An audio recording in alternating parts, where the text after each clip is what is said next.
Sometimes you just need to give yourself a little break. Lie down, because anything that you can do today, you can also do tomorrow.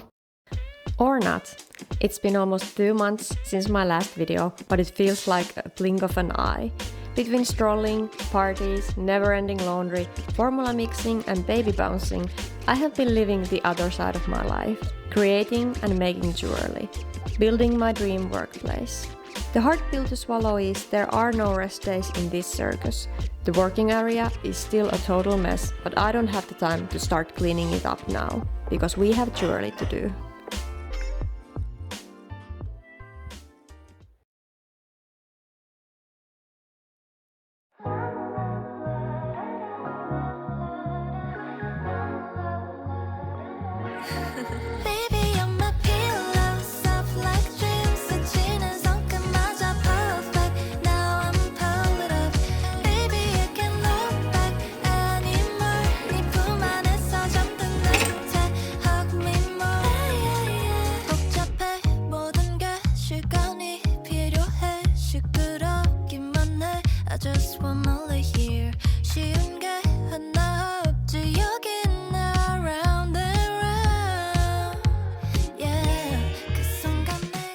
Okay, so I have been experimenting a little bit with the wax, blue wax, for a couple hours now, and I have already understood a couple things. First of all, I always thought that it was a bit weird when people said that the blue wax is a bit that it bends a little bit, like it's a bit flexible. And I always thought that it sounds a bit weird, like how can this be flexible, because it feels so hard when you sort of just touch it like this. But then I understood quite fast what people were talking about. And I don't think the blue one is the best one for rings, to be honest. I mean, I started with the blue one, but the next one I'm gonna try is the green wax. And I've heard and read that it should be a bit better for rings, maybe. I don't know why I started with the blue one, but you know. Second of all, I realized pretty fast that I don't have the right tools, and I don't have enough tools. I mean, I have some. I bought some files, and also I bought those little tools which you can use when you're carving the wax and stuff. I tried some, but not luck in that section yet. And I also realized that I'm gonna need a lot of I mean, not a lot, but I'm gonna need at least one big file, and then maybe some smaller file also, a lot stronger grit sanding paper, maybe grit 100, 120, 200, something like that, because the 400 is way too soft, I think. I think you're gonna need a lot of grit if you want to sand the wax efficiently. And then also, whoa, the table is moving. And then also I'm gonna need some kind of X-Acto knife, a very cool word I learned yesterday, I think. But I found this one, and this is a very basic kitchen knife, and I'm gonna try this one because we don't like this one and it's kind of old, but it's very sharp and it reminds me of X-Acto knife. So I'm gonna try this one. I just watched the video I recorded, and if I'm gonna say the word one more time, it can't happen again. I said it too many times. So now I'm just gonna okay, so now I'm going to start sort of finishing this ring. I'm really trying to focus on the details. I want to make it as perfect as possible.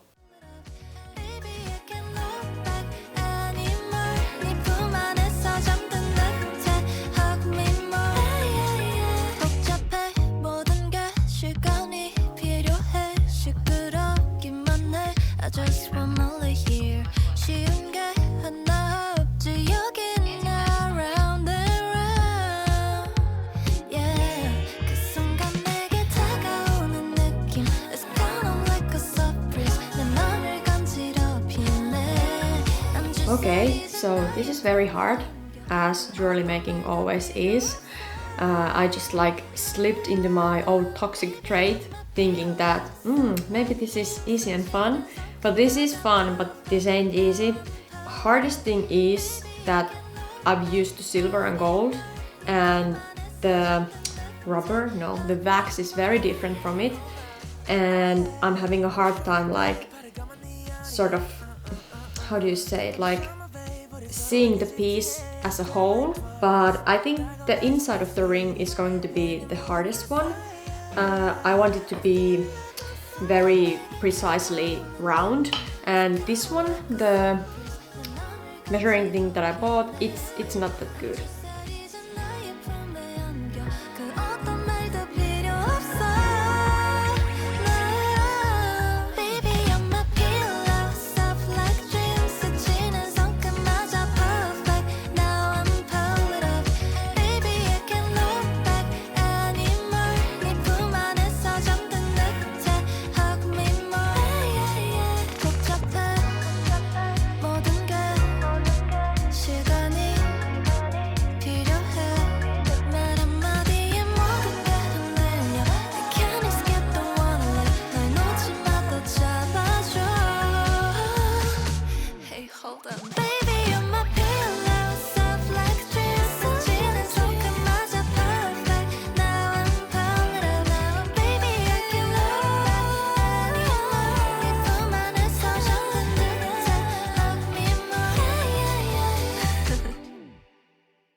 So, a very important person is getting married this summer, and I will be making her wedding ring, which is a big honor and awesome. Kind of awesome, I have to be honest.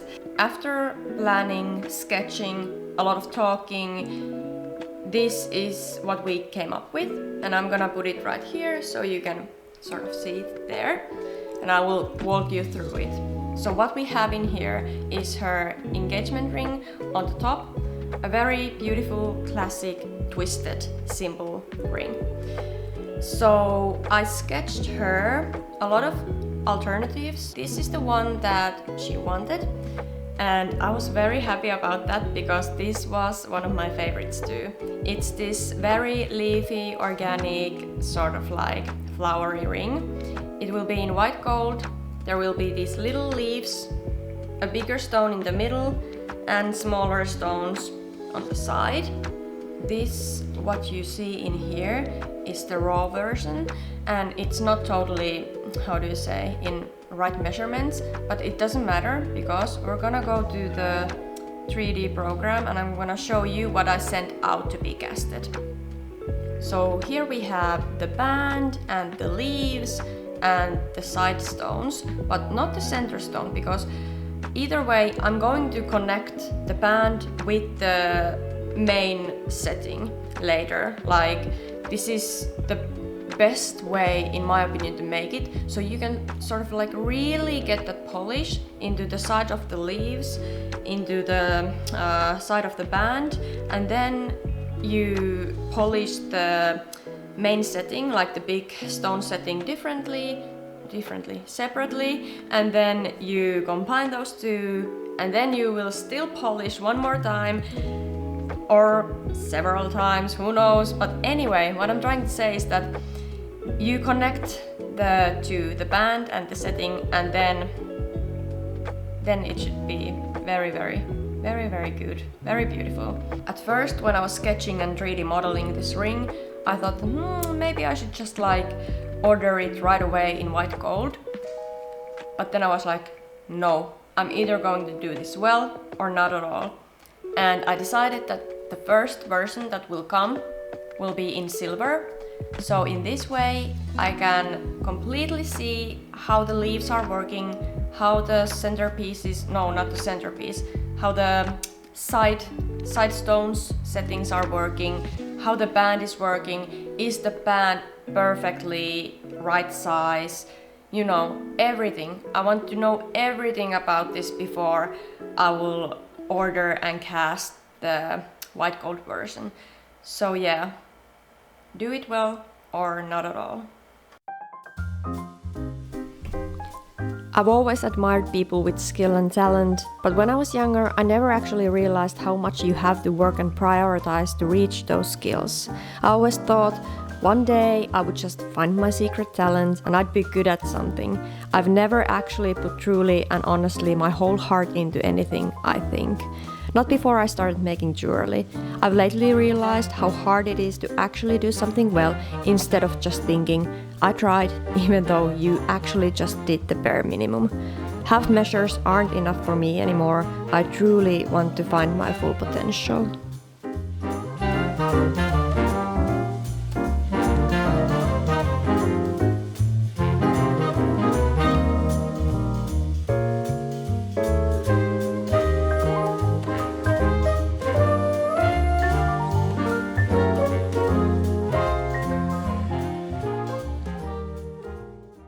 Anyway, so the ring came in the post.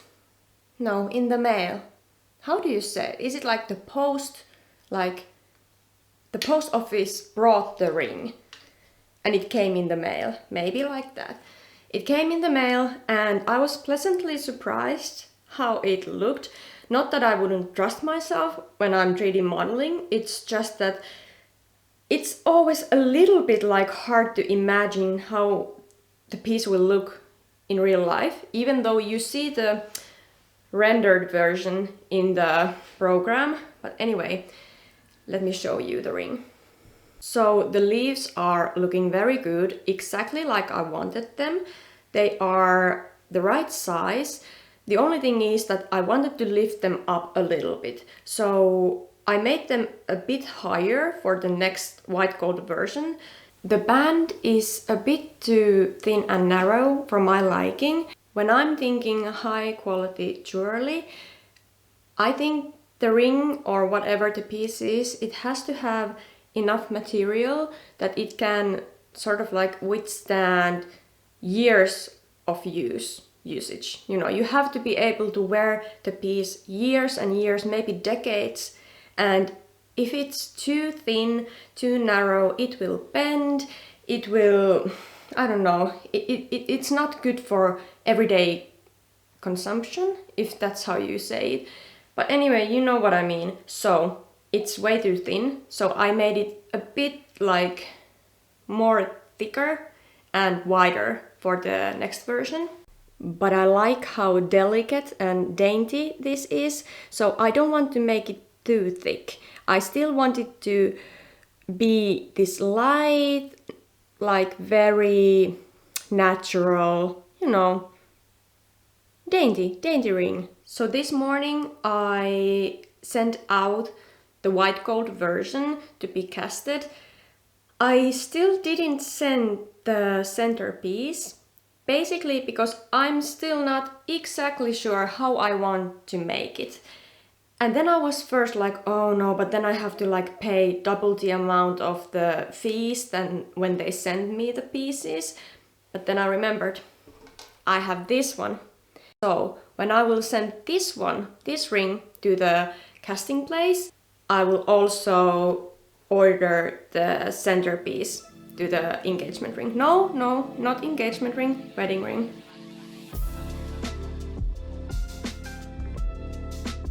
So today it's Saturday and here it is. The ring came in the mail. I was able to stole a little moment to myself in here to just like show you this one. At first I was like, I'm just gonna show you in the next video, but then I was like, no, why would I do that? I'm gonna show it to you now. So everything is basically just like I imagined. I thickened and widened the band just a little bit more. Now it's more, how do you say, sturdier? No, it feels more like, I don't know, like a real ring. The leaves are higher, that I can say for sure. They are maybe a little bit too high, but that doesn't actually matter because it's easier to remove material than make it more. So I designed the new leaves in a way that I could just like flatten them as much as I wanted and not to compromise the ring altogether, if you know what I mean. I made the stone settings, the side settings, I made the settings a bit more wider and sort of like bigger, and I also put a little bit extra material to them. In the end, sort of like scaled the setting. So, because always like when you cast something, it like shrinks just a little bit. So when the setting was the right size, I scaled it even a bit bigger, so when it shrinks in the casting process, it will be the right size when it arrives to me. And here we have the final center setting, and now I am just going to send it out to be casted, and then it will arrive later next week, I guess. Now I'm also gonna send this one to be casted. I am not happy how it looks. It's not like as perfect as I wanted it to be. It will be okay like this. I will still do a couple finishing touches to it.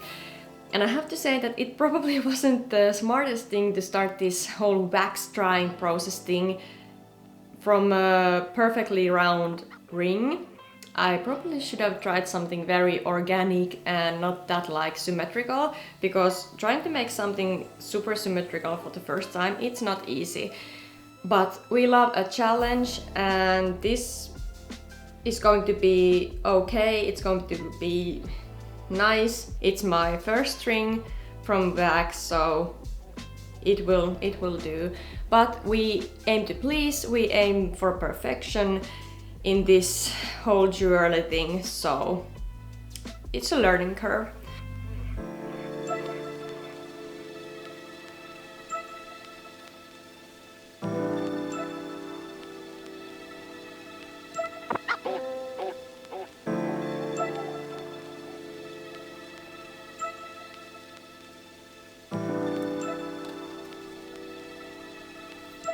You won't believe what just happened.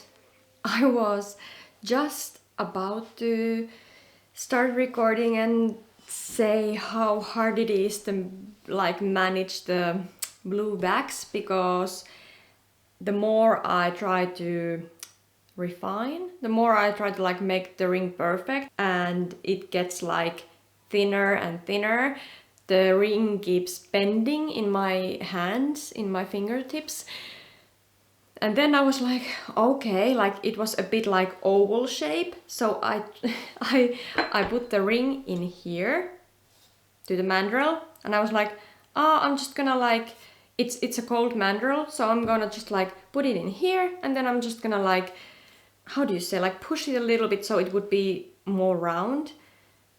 And I didn't realize how extremely fragile at the end of the day the blue wax is, because now it's in 2 parts. Oh god, all this time. Well, that was today's jewelry making lesson in here, so I guess I will just leave it like that. I could try to fix it. I don't think that would be reasonable in this situation. I will just try to make another one from the green wax, but I later realized that in my situation it would be better just to move on and come back to learning wax later. I had customers depending on me and work to do. And also, there was a package waiting for me.